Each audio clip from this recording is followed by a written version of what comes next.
हकची बापरा कोण चोर हमला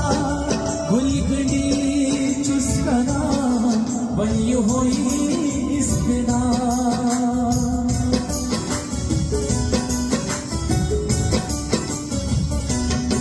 हकची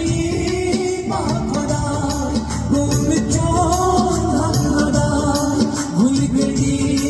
चुस्कना बनी होई